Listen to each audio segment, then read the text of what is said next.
Student, कैसे हैं आप सभी।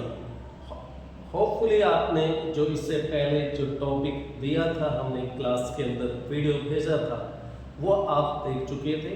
और उस वीडियो में हमने बात की थी द नाइट्स के बारे में कि घुड़सवार है क्या, इनकी रिक्वायरमेंट 9th सेंचुरी और ऑनवर्ड्स में क्यों पड़ी, ठीक है ना, और उनके पास अपने क्या क्या रेस्पॉन्सिबिलिटी होती थी। Now comes the next topic, and that is the third order. The third order, no, the first order, and this is the clergy. अब इसमें पढ़ने वाले हैं कि क्लर्जी क्लास जो रिलीजियस पीपल थे यूरोपियन सोसाइटी के अंदर, उनका अपनी क्या रेस्पॉन्सिबिलिटी होती थी, हाउ मच दे पावरफुल, वो कितने ताकतवर होते थे, और क्या किंग से भी ऊपर होते थे क्या। देखो, नॉर्मली अभी तक हमने पढ़ा है 3 ऑर्डर्स चैप्टर के अंदर कि जो नाइट्स हैं या फिर नोबिलिटी है या फिर आपके कहिए कि अपना पीजेंट्स क्लास है, वो एक वैसेलस सिस्टम में काम करते थे और सबसे ऊपर किंग होता था और किंग लॉर्ड होता था बाकी सभी के लिए। लेकिन अब हम फर्स्ट ऑर्डर की बात करें और जो क्लर्जी हैं, this are the religious peoples, जैसे भारत के अंदर जो बड़े बड़े आपके शक्ति पीठ के ऊपर जो बैठे हुए बड़े पंडित लोग होते हैं, तो इसी तरह को आप यूरोपियन सोसाइटी के अंदर जो चर्च के अंदर बिशप्स या फिर पोप होते हैं, उसके बारे में हम बात कर रहे हैं। तो ये जो फर्स्ट ऑर्डर है क्लर्जी लोग, ये इस सोसाइटी के अंदर इनकी क्या इम्पोर्टेंस थी, ये किस तरह से जो आपके किंग को भी कहीं ना कहीं आप कह सकते हो किंग के ऊपर भी अपना इन्फ्लुएंस रखते थे, तो इसके बारे में हमको देखना होगा इस टॉपिक को। तो basically the people who perform religious ceremonies in the Christian church, यानी कि पुरोहित लोग, पंडित बोलते हैं ना हमारे यहाँ, तो ये जो क्लर्जी क्लास के वो लोग हैं जो पंडित हैं, और ये जो क्रिश्चियन सोसाइटी के अंदर में जो आपके धार्मिक जो रस्में हैं, रीति रिवाज है, उनको पूरा करने का काम करते थे। Catholic church was a very powerful institutions which did not depend upon the king. अभी तक हमने बात की थी कि जो अपनी सोसाइटी है यूरोपियन सोसाइटी, उसके अंदर जो नोबिलिटी हो या फिर उसके बाद में नाइट्स हो या फिर आपके पीजेंट्स क्लास हो, वो सारे के सारे डिपेंड होते थे किंग के ऊपर। बट ये जो कैथोलिक चर्च के जो लोग हैं, जो आपके रिलीजियस पीपल्स हैं, ये राजा के ऊपर नहीं निर्भर करते थे।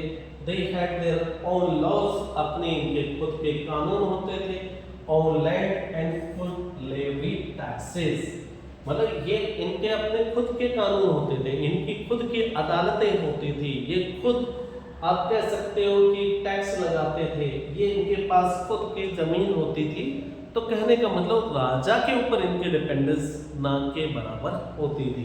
तो यानी कि कहें तो किंग के बाद में सबसे प्रथम स्थान इन्हीं का आता होगा इस सोसाइटी में, दो इनकी पावर कहीं किंग से कम नहीं। तो अब एक क्वेश्चन भी बीच में आपके लिए डाल दिया हमने कि who can become a priest, पुजारी कौन बन सकता है। तो everyone could not become a priest. आपने पहले ऑप्शंस में देखा भी था, शायद एग्जाम्स में भी आया था कि हर कोई तो पुजारी नहीं बन सकता, कोई सर्फ है, गुलाम है, वो नहीं बन सकता, फिजिकली चैलेंज नहीं बन सकता। Women could not become a priest, those who became priest could not marry. तो ये बताया है कि हर कोई तो नहीं बन सकता था, यानी कि कोई अगर अपाइज है वो भी नहीं बन सकता, कोई अपने मतलब जो सर्फ है, गुलाम है, वो भी नहीं बन सकता, और न महिलाएं बन सकती हैं, और अगर कोई प्रीस्ट बन गया तो वो शादी भी नहीं कर सकता है। तो आप देखते हो बिशप्स वगैरह हैं, वो नॉर्मली शादी वगैरह नहीं करते, ठीक है। हमारे यहाँ भी पंडित लोग साधु होते हैं, पंडित तो फिर भी शादीशुदा मिल जाते हैं, लेकिन हम ये बात कर रहे हैं European society.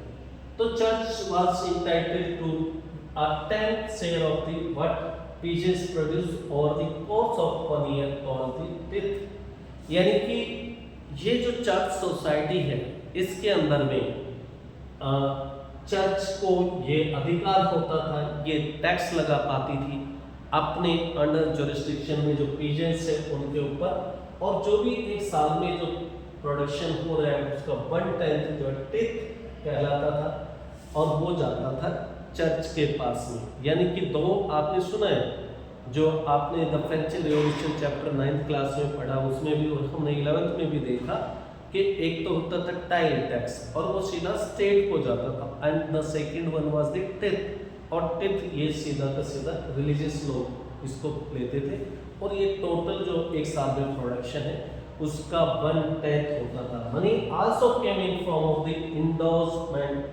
Made by the rich. अमीर लोग हैं वो भी बहुत सारा चर्च को दान करते हैं। आजकल भी आपने सुना होगा कि पंडित या फिर मंदिर को बहुत सारा दान हमारे समाज में भी लोग कर देते हैं। वैष्णो देवी में देखो कितना डोनेशन आता है, या किसी भी रिलीजियस प्लेसेस की बात कीजिए, हम टेम्पल्स के अंदर में जो रिलीजियस लोग होते हैं श्रद्धा से अपनी मर्जी से बहुत सारा दान करते हैं। लेकिन चर्च जो ये है, इन्होंने तो कुछ लोगों को ज़्यादा ही अंधा बना रखा था, और यहाँ पर तो इनको कुछ आप कह सकते हो कि लेटर ऑफ इंडल्जेंस भी दिए जाते थे। एक किस्म से एक सर्टिफिकेट वगैरह चर्च इशू कर सकती थी, और यानी कि अगर आपने चर्च को कुछ डोनेशन दिया है तो इसके बाद में चर्च आपके न सिर्फ प्रेजेंट के बल्कि आने वाले भविष्य के लिए भी वो आपके लिए अच्छी कामनाएं कर देता था। और ये एक किस्म से अंधविश्वास समझिए कि वो गारंटी ले लेते थे कि आपका न सिर्फ ये जीवन, आने वाला जीवन भी, यानी कि इस मृत्यु के बाद भी आपका जीवन अच्छा रहने वाला है।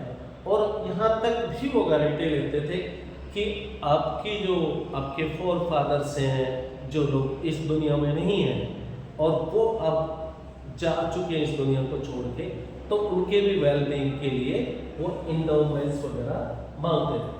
The church followed the practice of the feudal culture such as kneeling while praying. Church के अंदर आपने देखा है जैसे कि आजकल प्रार्थना करते टाइम, प्रेयर करते टाइम घुटने के नीलिंग पोजीशन बनाते हैं, उस तरह की प्रेयर आपने चर्च में देखा होगा। इस तरह के प्रैक्टिसेस वो भी उस टाइम में काफ़ी चलती थी।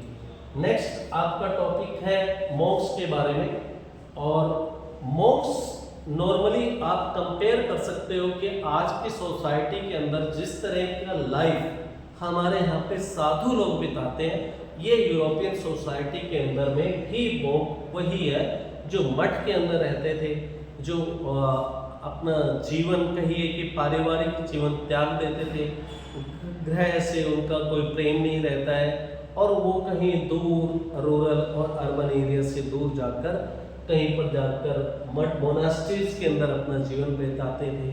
तो काफ़ी सेक्रीफिशियल इनका यानी कि त्याग से जिंदगी जीते थे। ये मॉन्क है, उसके बारे में थोड़ा सा देख लेते हैं हम। Monks prefer to live isolated lives in the abbeys. Abbeys क्या है? जैसे मठ बोल दीजिए, यानी कि ये अपनी जिंदगी अकेले में जीते थे। आइसोलेटेड का मतलब यहाँ पर ये नहीं है कि मठ के अंदर और दूसरे मॉन्क नहीं रह सकते थे। कहने का मतलब अपने परिवार से, और ये जो रूरल और अर्बन एरिया की सोसाइटी है, इससे अलग एक जीवन अबेस के अंदर बिताते थे, जिसको आप मोनास्ट्रीज बोल सकते थे, अबेस बोल सकते थे, यानी कि मठ बोल सकते थे।